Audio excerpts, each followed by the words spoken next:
तो इस वक्त हम लोग मौजूद हैं अमर उजाला ऑफिस में, जहां पर हमारे साथ में हैं स्क्रैप अंकल। स्क्रैप अंकल के नाम से फेमस हैं हमारे मुकुल जी, जो हमारे साथ में हैं, जो वेस्ट मैनेजमेंट को लेकर के काम कर रहे हैं और लोगों को स्वच्छता का संदेश दे रहे हैं। किस तरीके से वो इस स्वच्छता में पूरे दिल्ली एनसीआर की स्वच्छता में काम कर रहे हैं, क्या काम कर रहे हैं और क्या है उनका एम, इन सभी बातों को लेकर के हम इनसे बातचीत करेंगे। सबसे पहले जानना चाहेंगे, स्वागत है आपका पहले तो अमर उजाला में। Thanks sir, thanks. ये बताइए क्या कर रहे हैं आप और किस माध्यम से कर रहे हैं, क्या है आपका एम? तो पहली बात तो शुक्रिया आपने मुझे बुलाया। तो बेसिकली हमारी एक ऐप है जिस पे आप अपने घर का कबाड़ बेच सकते हो।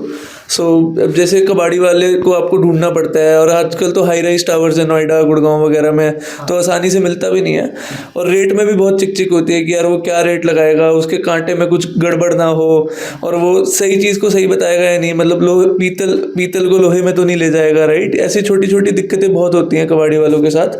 तो हम क्या उसको पूरा ऑर्गेनाइज कर रहे हैं। जो हमारी टीम है वो प्रॉपर आप ऐप, हमारी मोबाइल ऐप पे बुक करते हैं पिकअप अपनी सहूलियत के हिसाब से, कि आपको जिस टाइम पे जिस डेट पे चाहिए उस डेट पे हमारी टीम आती है, और प्रॉपर प्रोफेशनल और ट्रेंड एग्जीक्यूटिव्स होते हैं हमारे।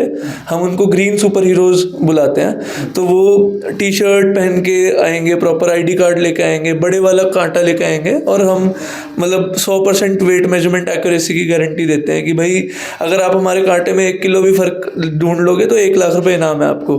अच्छा, तो आप उसका बकायदा उसका रुपए भी देते हैं, जो जितना भी होता है? हम जो वैल्यू देते हैं वो बेस्ट रेट है मार्केट में, क्योंकि हमने क्या है कि अननेसेसरी मिडलमैन भी हटा दिए हैं। मतलब वो बहुत ज़्यादा एक्सचेंज ऑफ हैंड्स होता था, जो वो हमने कम कर दिया है। सिर्फ हम सीधा उसको रिसाइकलर्स को भेजते हैं, जिस वजह से हम कस्टमर को भी एक बेहतर वैल्यू प्रोवाइड कर सकते हैं। कहाँ से अभी तक आपने ये टीम लगा के रखी हुई है जो ये कलेक्शन करती है? पूरा अभी हमारा दिल्ली एनसीआर में है, दिल्ली, गुरुग्राम, नोएडा, उसके अलावा गाजियाबाद और आपका फरीदाबाद। सबसे ज़्यादा कहाँ से आपको स्क्रैप मिलता है? सबसे ज़्यादा नोएडा और दिल्ली से मिलता है अभी।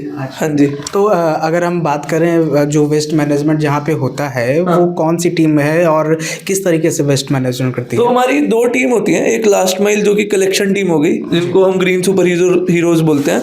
उसके अलावा हमारी एक वेयर हाउस टीम होती है जो कि सेग्रीगेशन करती है, और basically warehouse manager supervisors होते हैं जो पूरा सेग्रीगेशन को मैनेज करते हैं।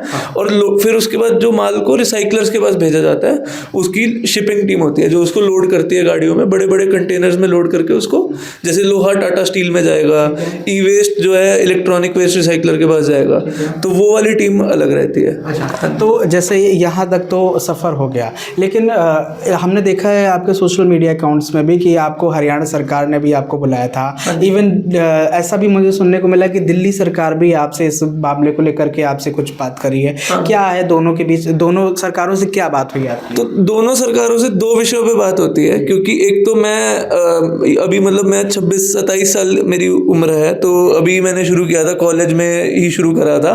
तो बेसिकली वो ये जानना चाहते हैं कि बच्चों में एंटरप्रेन्योरशिप जो होती है उसको कैसे प्रमोट किया जाए यंग एज पे ही। क्योंकि मैंने एज ए कॉलेज में नॉर्मल मिडिल क्लास फैमिली से हूँ, मैंने इसको शुरू किया। अभी हमारी 120 लोगों की टीम है, तो इतने सारे लोगों का घर भी चलता है हमारी वजह से। तो कैसे हम एंटरप्रेन्योरशिप को और बच्चों में फैलाएं कि वो स्टार्टअप कर पाए। दूसरा वेस्ट मैनेजमेंट पे ही होती है कि कैसे हम रिसाइकलिंग को बढ़ाएं, राइट। दिल्ली में भी बहुत बड़े बड़े से पहाड़ हैं कूड़े के, तो कूड़े के तो हमारा एम ये है कि रिसाइकलिंग को जो है जो जैसे 20 से 30% ही रिसाइकल होता है वेस्ट, बाकी जो रिसाइकलेबल वेस्ट है वो लैंडफिल में पहुंच जाता है, जो कूड़े का पहाड़ है, राइट। लोग क्या, प्लास्टिक की बोतल है आप डस्टबिन में डाल देते हो, या एल्यूमिनियम कैन है आप डस्टबिन में डाल देते हो, क्योंकि आपको लगता है कौन इसको रिसाइकिल करेगा। तो हम उसके लिए भी अवेयरनेस फैलाते हैं कि आप चाहे छोटी से छोटी क्वांटिटी भी है आपकी, तो आप इकट्ठा करके हमें बुला सकते हो, हम आपके घर से लेके जाएंगे और आपको पे भी करेंगे उसके लिए। अच्छा, तो एक लास्ट सवाल, आप लोगों को क्या संदेश देना चाहेंगे और क्या कहना चाहेंगे ताकि स्वच्छता का संदेश भी मिले, साथ में हम इस पे और भी अग्रसर हो सके, समाज का भी साथ मिल सके? देखिए, हम हिंदुस्तानी हैं, हम थोड़ा सा पहले बिगड़ चुके हैं इस चीज़ को लेके। मैं तो अमेरिका वगैरह में देखता हूँ कितने स्ट्रिक्ट रूल्स हैं वहाँ पे। सिंगापुर अमेरिका में रह के आया हूँ मैं, तो वहाँ देखा है मैंने। तो मेरे हिसाब से हमें अपने बच्चों को सबसे पहले जागरूक करना चाहिए, क्योंकि जैसे नेचर है ना, हम नेचर से पंगा नहीं ले सकते।